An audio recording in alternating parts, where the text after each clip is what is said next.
Greetings. My name is Vincent Slatt. I'm the director of archiving at the Rainbow History Project. Today we're at the DC History Center. It's the 5th of October, 2022, and I'm going to have an interview conversation with Brian Miller, who is the author of the book Here Because We're Queer, Inside the Gay Liberation Front of Washington, D.C., 1970 to 72. It's a history and memoir that he's worked on. Brian has done a project on the Gay Liberation Front for a very long time and has donated his collection to the Rainbow History Project. It's now available here for all people at the DC History Center. So I wanted to start by saying we've all heard of the Stonewall riots, and we know that it kicked off a period of gay liberation movement in the early 70s, very radical activists doing a lot of work. And so the first question that I have for Brian is, what was the Gay Liberation Front? Why did you write a book about it? The Gay Liberation Front of Washington, D.C. was a loosely structured leftist organization that opposed any kind of oppression against gay men and gay women. It followed Frank Kameny and the Mattachine Society.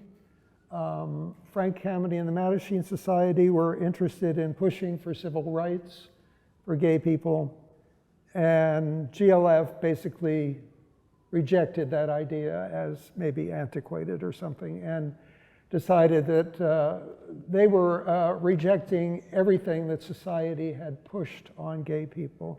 So we're talking about legal restrictions, religious hatred, societal family problems, basically everything that had been pushed down gay people's throats for all of their lives. So GLF was there to, number one, recognize this oppression and to hone in on specific instances of oppression and help gay people find ways to combat oppression. And also part of the oppression that people suffered from was internalized oppression. Since so much had been shoved into their minds, a lot of gay people started believing a lot of what they were taught. And so there was a lot of things like shame and self-hatred and things like that, GLF was there to help them unlearn and get over and reject. So that's what it was in a nutshell. So it sounds very revolutionary and all, and in a sense it was, but it was not all a group of wild-eyed revolutionaries. There was people from every walk of society coming there. It started with about 40 people, and it grew to well over 100 over the months that it existed. So we're talking about federal workers coming, in button-down shirts and khaki pants and all that. And there were a few drag queens who came, and definitely a hippie representation of hippies and counterculture in general. So it was, since it was such a wide-ranging group, for as many people as there were in attendance, you probably had as many opinions about what should be done, how it should be done, and when it should be done. So meetings were rather contentious by and large, and decision-making was by consensus, so sometimes it was a challenge to achieve any sort of consensus and make a decision. But anyway. So what prompted you, Brian, to write a book about GLF? What was the origin of your research project? I can only say that naively, perhaps, while I was living my life in 1970, I believed that I was living in a significant historical period. And I say naively, perhaps, because, of course, everybody's life, everyone's life takes part sort of in a historical period. But I don't know, it felt significant to me. It felt like it was a time of turmoil, of passion, of involvement of a lot of young people in various kinds of politics, from the war in Vietnam to women's issues to civil rights, et cetera, et cetera. So it was an exciting time in and of itself. But I felt the gay liberation part of it was just unprecedented. And again, I had no sense of gay history. And so unprecedented is probably a word that doesn't apply, but I didn't know that at the time, and I just felt like this was worth recording if possible, noting. So I held that in my mind for a time. And one of the men who helped found Rainbow History, Bruce Pennington, was sort of a compatriot of mine. And over the years, we would compare notes every once in a while and just say, you know, we ought to do something about documenting GLF. So we both felt that it was worth recording in some way. So we both took different paths. He helped found Rainbow History and get that organized, and I ended up doing research. I ended up, well, I'll just go into the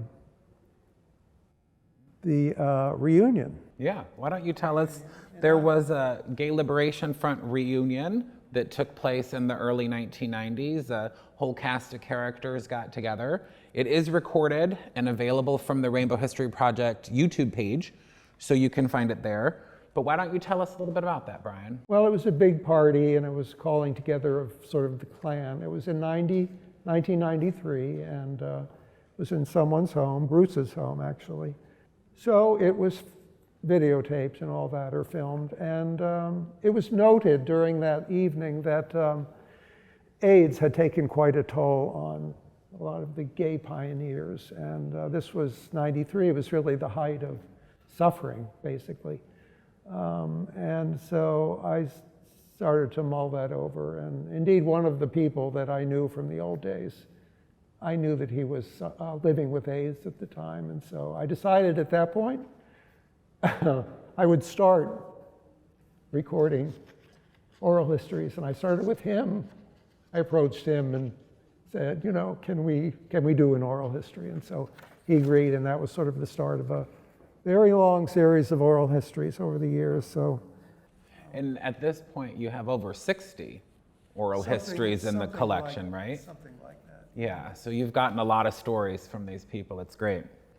So there was really no research to draw on because nobody had written about this. And certainly people had written about Gay Liberation Front in New York, where Stonewall happened in 1969, but nothing about Washington, D.C.'s movement. So I used the primary sources. I started, recording as many oral histories as I could do, and I actually transcribed them, which was probably insane, but for some reason I wanted to do that.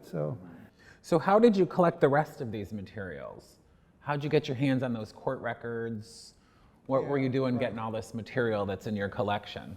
Right. Well, about the oral part of it, I will only just add to that I just sometimes made cold calls to people that I knew had been important.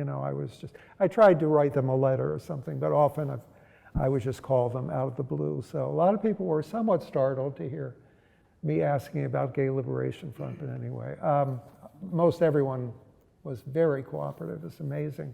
I used secondary sources, of course, and that meant underground newspapers and the Washington Post and the Washington Star and the Washington Daily News.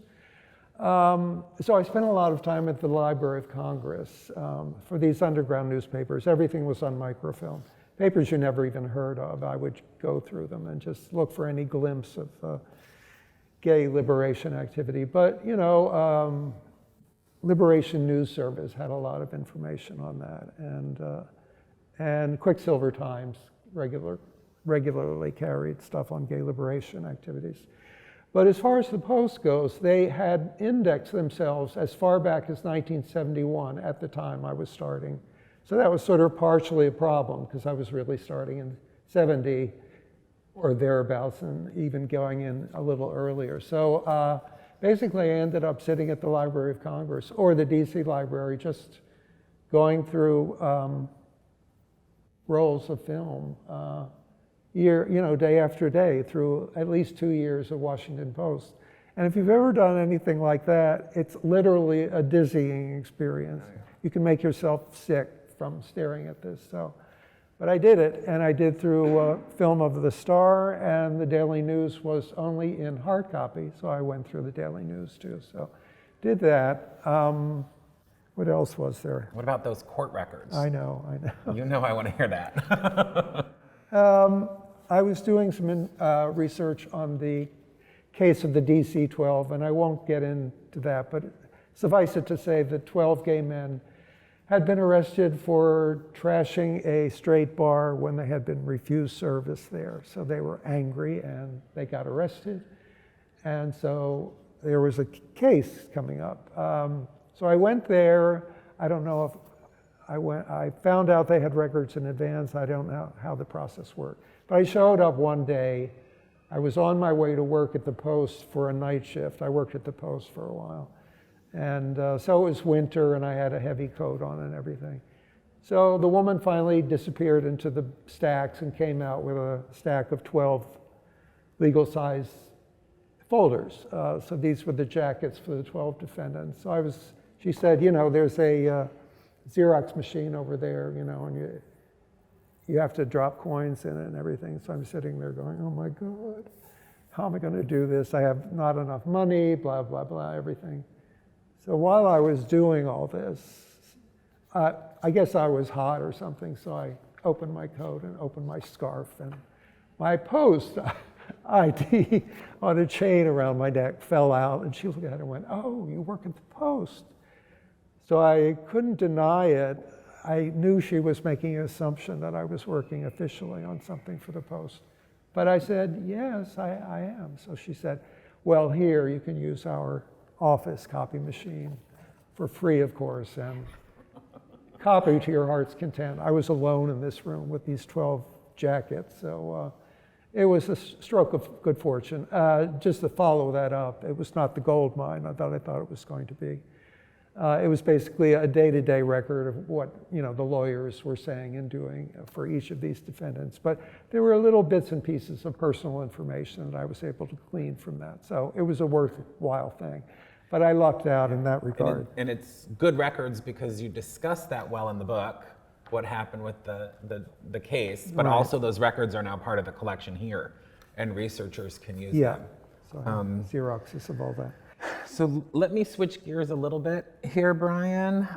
What can you tell us about the women in the Gay Liberation Front, women's activities, and specifically, why was it that Nancy Tucker, who founded the Washington Blade here in DC, why was it that Nancy wrote that famous letter, "Fuck you, gay brothers"?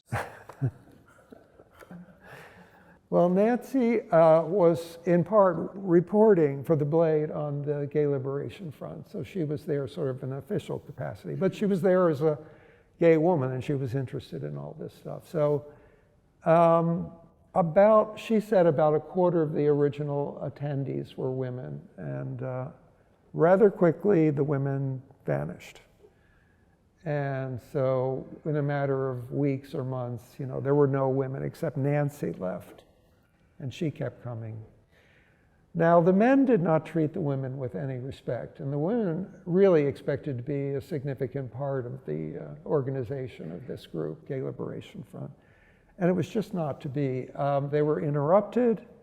The men took chairs or seats where they would be in positions of kind of authority, sort of ignored the women, or curtailed their answers to the women's questions or observations or whatever. And so the women really felt disrespected and unwelcome there. And so that's in effect why they disappeared. Now Nancy stuck it out for about a year until she had it up to here. And one night she wrote a white hot open letter to the gay men of Gay Liberation Front with the title, as Vincent said. And it was just a list of why she was leaving, and it cataloged all the sins, peccadillos, and predilections of gay men that she found offensive. And a lot of this had to do with the way gay men behaved and talked in these meetings. They were always throwing around the word girl, you know, girl do this, girl do that. And then, you know, when they were talking about women, it was like, and the girls can go do this and all. And Nancy would be sitting there going, women, trying to correct them, and they would go right back to girls. And then she would go, women, and they would say it once and then go back to girls. So it was, you know, understandably very frustrating for her. They were also camping, and there were bits of drag at these meetings. And to the women at that time, camp and drag were very offensive things because they believed that this was making fun of women. And so they were very angry about that. So all this came out in this letter that Nancy finally wrote. But it was, a lot of the letter consisted of her observations of what men wanted to do sexually. And I think she had read like one ads in New York, you know, pulp papers or something, because she was describing some of these ads, which were very specific. I'm not going to get into them, but you can imagine, you know, in terms of number of inches and in terms of color and in terms of dominance, or, you know, everything. And she was like, well, women at least are just people, you know, but she was going on about all these things. So that was it. I mean, that was her goodbye. So she read the letter aloud at a meeting and walked out, and that was it for her. So. Thank you. Very interesting. It's also interesting to note that we still grapple with those misogyny questions in the gay community today. So sounds like nothing new. Nancy's letter is consistently rated on some of the top, on like the list of top 50 most important lesbian documents in American history. So if you haven't read it yet, check it out. I'd like to switch gears. Thank you very much, Brian. I'd like to switch gears to talk about this yellow beret that we have here with us on display. It was donated to us by Michael Ferry, who was a member of the Gay Liberation Front. Can you tell us a little bit about this and the connection between this beret and the Black Panthers, the Black Panther movement and their iconic berets? Yes, it involves a bit of a backstory, so I'll have to give you that story. But you got time, hon. You got time. African American participation in Gay Liberation Front was relatively small. And this was a major issue of breastfeeding among the white guys there. And just like, why can't we attract more black people? And, you know, but they never seemed to be able to do that for various reasons. The black people of DC decided that they were not terribly interested in this basically white organization. And now that is not to say that the Gay Liberation House, commune on S Street was not very, very, you know, multiracial, let's put it that way. I mean, they made a deep commitment to live in a mixed house, and they did. And for the entire length that that house existed, you know, they were living together and making quite a good go of it. So to that extent, things worked. But anyway, the meetings themselves never did attract many black people. I want to talk a little bit about the Black Panthers, and without getting into too much history.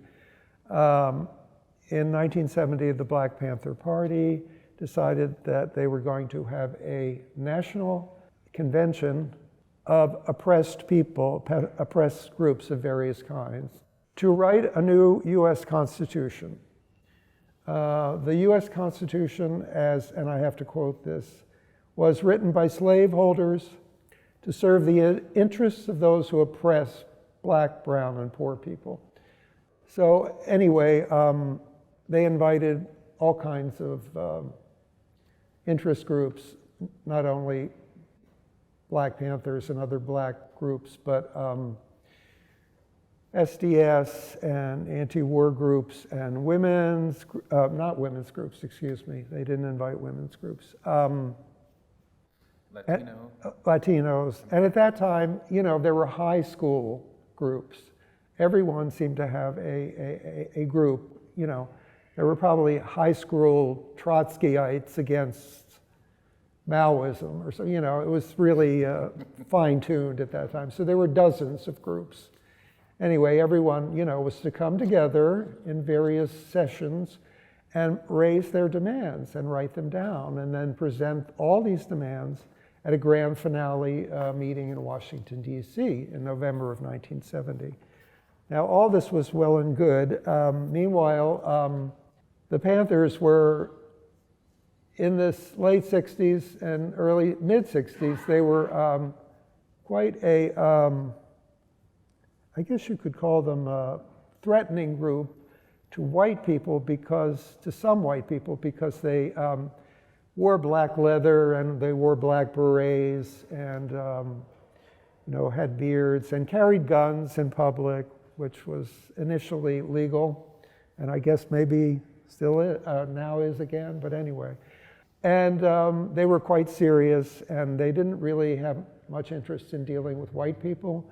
They wanted to do this on their own. They had originally been organized to protect black people against police brutality, and but they expanded it to have their own list of demands, such as education of their children, to tell the real history of their story in America and stuff like that. So anyway, the FBI and the government in general were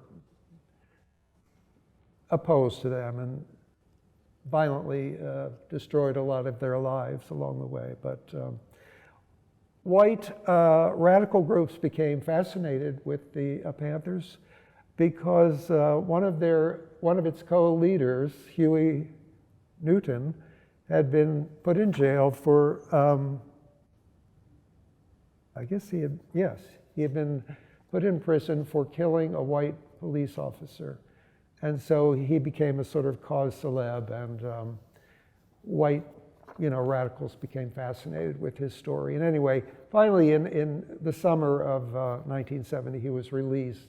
So all of the Free Huey shouting and all that had, borne fruit ultimately. So while he was in prison, however, he was thinking about women and gay people. And he had a revelation, and he finally decided, well, they should be part of the Revolutionary People's Constitutional Convention too, because they're oppressed peoples too. Now, this is not exactly news to some of us, but anyway, it was a jolt. It was a jolt to gay people. They had always been sort of ignored in the leftist groups who did not consider their causes like homophobia and oppression and stuff like that to be significant enough in their worldview. So suddenly, with Huey Newton's blessing, gay people were invited to this thing, and we're now in the vanguard of the revolution, up there, fighting racism and fighting oppression of all kinds and everything. So they were feeling on top of the world. And this is just 1 year after Stonewall. This is 1 year after This is Stonewall. 1970 Philadelphia, so it's very early in gay liberation. Back to the beret. So Michael and his companions went to a plenary session just before the DC session, which was in Philadelphia. And so someone had knitted all these multicolored berets. So they decided, since Hispanic revolutionaries had their own berets, I think they were brown, and the Black Panthers had black berets, that gay people would have their own colored berets. So his was yellow. So he said that he put a big feather in it, and they went to this convention. So when there was a huge meeting, when all the oppressed peoples came together and sort of marched into the hall, the gay people marched in with their berets and everything. And when they were asked to, give the power salute or something, it was just like this, But instead of doing that, they did that, and then they went like that. So, but Michael said they did all this kind of, serious, but it was all kind of a camp joke. So they were seriously there, and they were there to do their serious business, but they were camping, and nobody got it, of course, and everything. But that's the story of the yellow beret. But it must have been an image to see this group of a couple dozen gay people marching in their rainbow-colored berets, right, into the Black Panthers convention. Right. Yeah. Thanks for that story. Can you tell me also, Brian, what are some of the other stories that you've documented in your collection? Like, give us some of the stuff that didn't make it into your book. Well, I have one anecdote, but first let me say that, you know, practically everyone who did an oral history had a story of coming out and the difficulty of doing that. And I had one story of police entrapment at the Greyhound bus station in downtown DC, with some gay guy just absolutely innocently walking along and some cop coming up and basically propositioning him and stuff. So, and there were avenues I went down that couldn't make it into the book. Things like the start of the Metropolitan Community Church, which I have a lot of material on, and Gay Women's Open House, Lily Vincennes group, which was an institution unto itself. I'm sure somebody will write about that. Okay. And what other? There was something called the Unicorn Media Collection. It was gay and straight men who were working on news media issues. Unicorn Media? Unicorn Collective, yeah. So maybe someone will write something a little about that. But please. One of my interviewees, who was a friend of mine, wrote about a night at the gay baths in Washington. She did some volunteer work, or maybe she got paid for it, at the offices of Off Our Backs. So she was in with all these sort of lesbians. So one very prominent radical lesbian who later became a very famous novelist and is still with us, whom I will not name, decided that since men had gay bathhouses, that women should be able to do this too, which makes sense. So she arranged for a ladies' night or a women's night at the one of the bathhouses in Washington. So a group of about 12 women went to this. So my friend went, and the radical lesbian said something to the effect of, someone's going to become a star tonight, or some weird thing like that, which my friend thought meant, well, she was going to seduce her or something. She wasn't sure what it meant. Anyway, everyone was commanded to get naked, and my friend was trying to play pool, and you know, the radical lesbian was sort of walking around shouting, you know, I want you to have sex, you know, we're here to have sex. And so my friend found herself sort of protecting two smaller women who were naked, who were huddling by the pool table. Somehow they all ended up going into the steam room. So there were the 12 women ended up at the steam room, sort of cowering, trying to stay away from their hostess for the evening. So anyway, they were sitting there, and there was music coming over the loudspeaker into the steam room. So they were in the dark, in the steam, and the music was coming. So which interview is this one? What's your friend's name? Her name is Betsy Donahoe. Betsy Donahoe. Yeah. So that interview's in the collection too. You'll be able to check it out and read her full account of that. Right. But those are some great stories. Well, wait. Anyway, let me finish it. Okay. So, you know, finally the woman came in and said, "Okay, come on, let's do it. Let's get it on. You know you want to do it. You'll be mine tonight," and you know, stuff like that. And the women were sitting there, and suddenly over the loudspeaker, this song came on. Give me the beat, boys, and free my soul. Want to get lost in your rock and roll and drift away. So all the 12 women started singing along to that.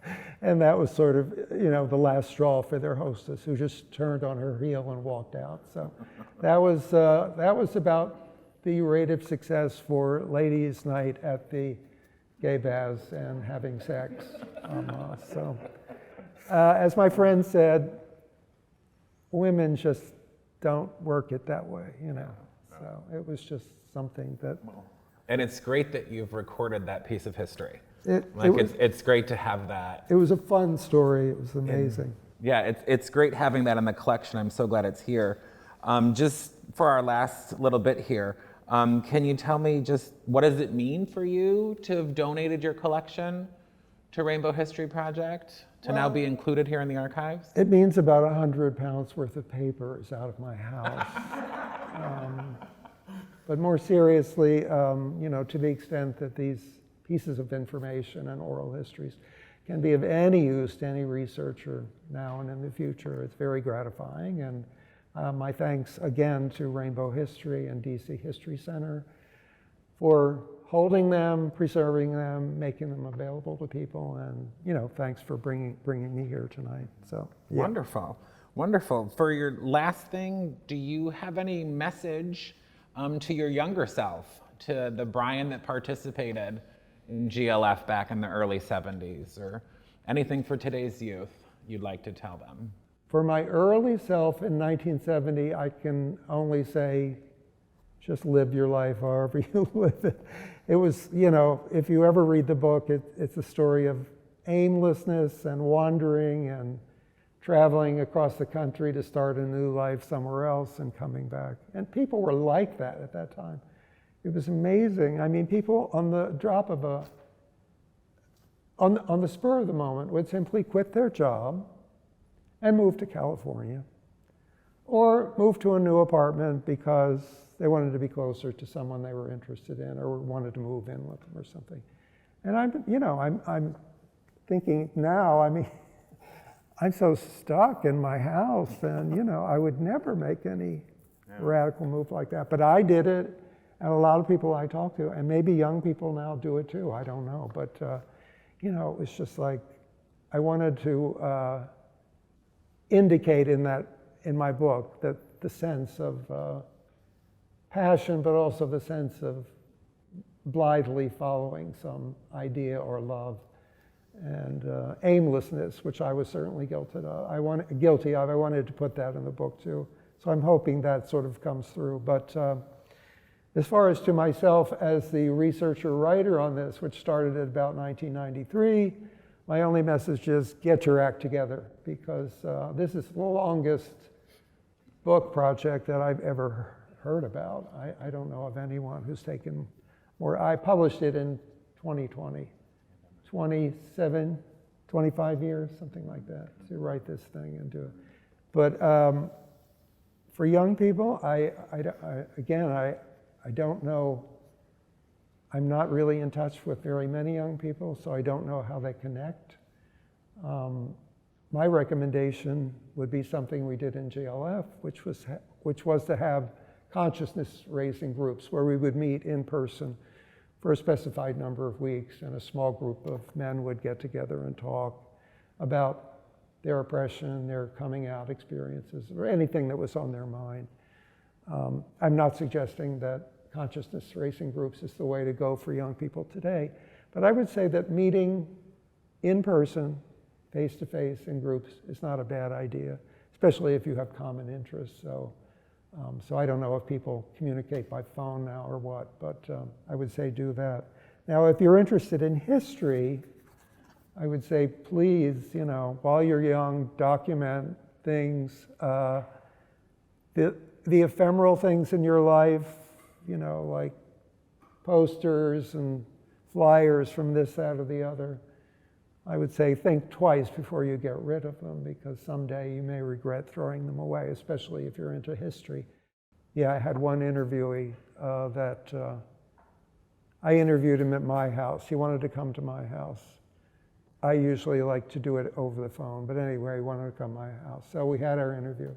And during the interview, he said, well, I put out one issue. I was the editor and creator of something called The Gay Anarchist. And so there was only one issue, and he said, I have it. So that was part of the interview and everything. I lost touch with him, and years later, I wanted to contact him again. He had died. And so he was a hoarder, as it turned out.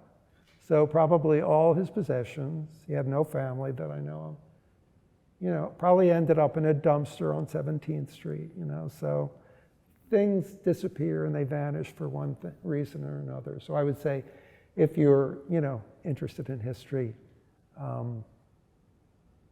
keep stuff or donate it. Yeah. So.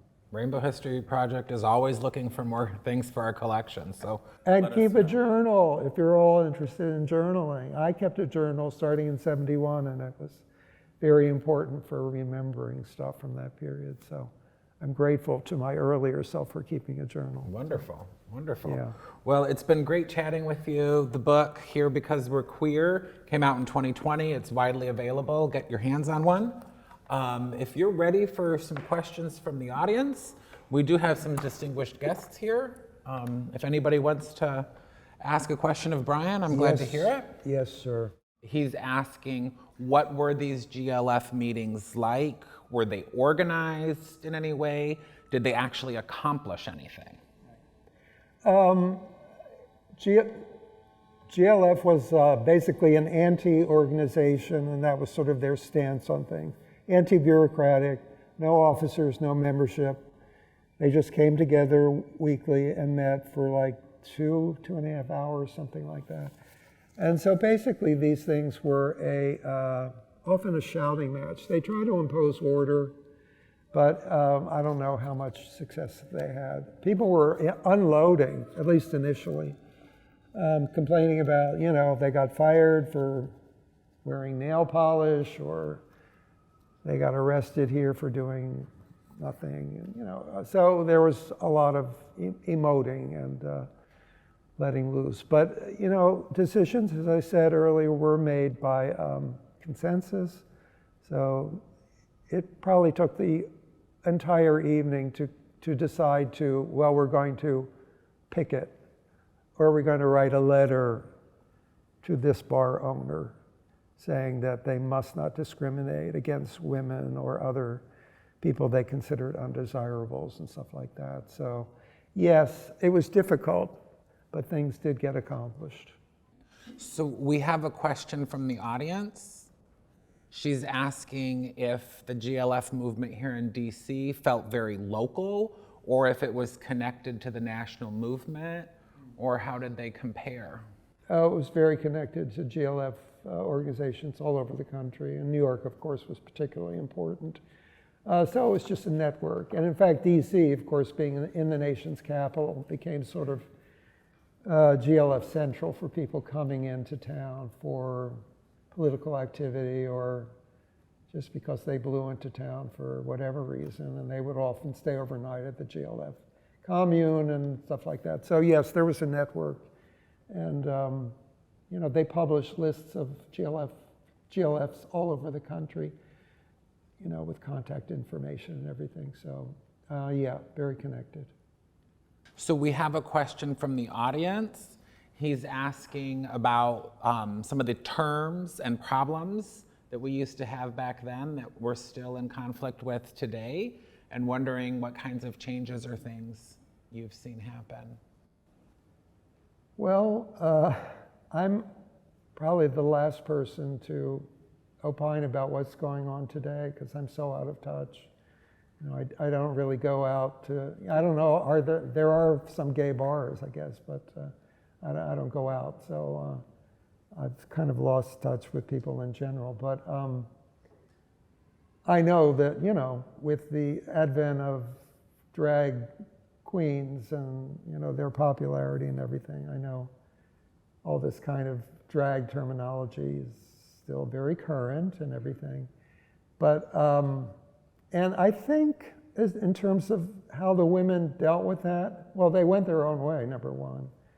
And there was, according to Nancy Tucker at least, there was a general split between gay men and lesbians for a long time. The feminist movement and the lesbian feminist movement and the radical lesbians all sort of pushed in one direction, and gay men went another. So, and Nancy said it wasn't until AIDS came along that men and women came back together again. And now how close they are today, I'm not quite sure. But I'm not sure I'm answering your question. I may have missed something that you asked. I mean, just any more insight on the strife of the 70s as compared to what it is today? And I think you answered that.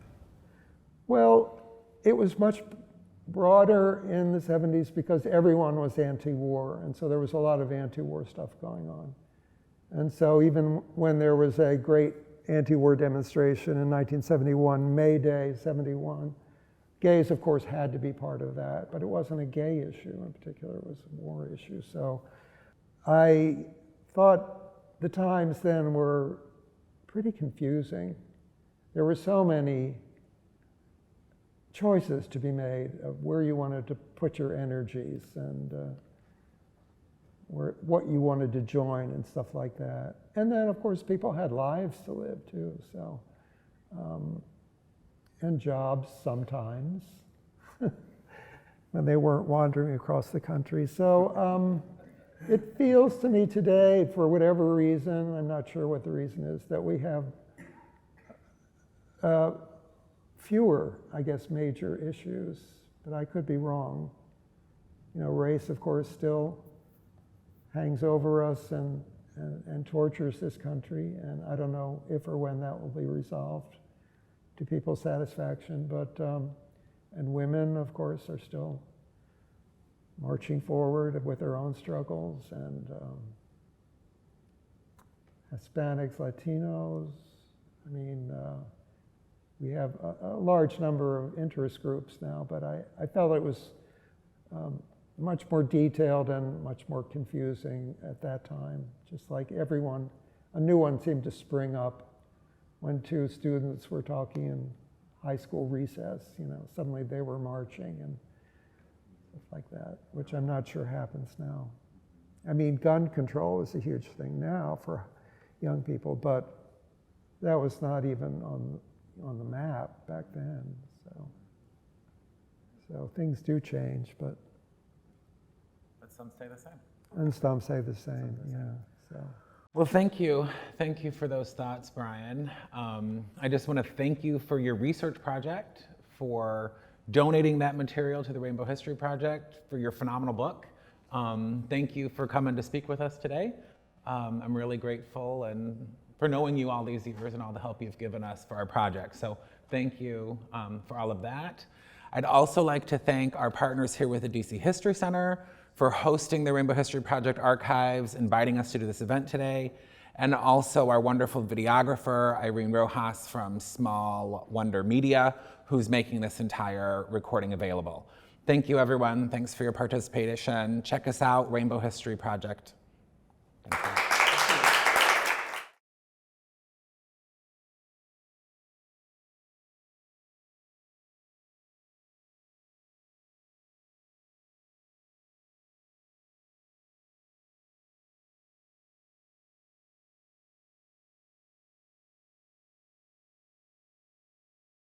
The DC History Center was founded in 1894, and since 2008, we have proudly served as the archival repository partner for the Rainbow History Project.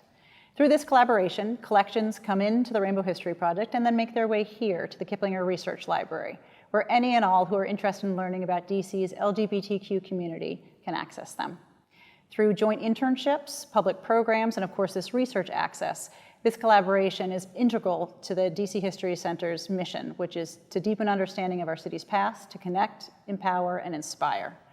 We're thrilled with the partnership, and we can't wait for more. Welcome to the Kiplinger Research Library at the DC History Center. I am Kimi Ramnine. As a research services librarian, I am thrilled to provide access to the Rainbow History Project's collections at our library.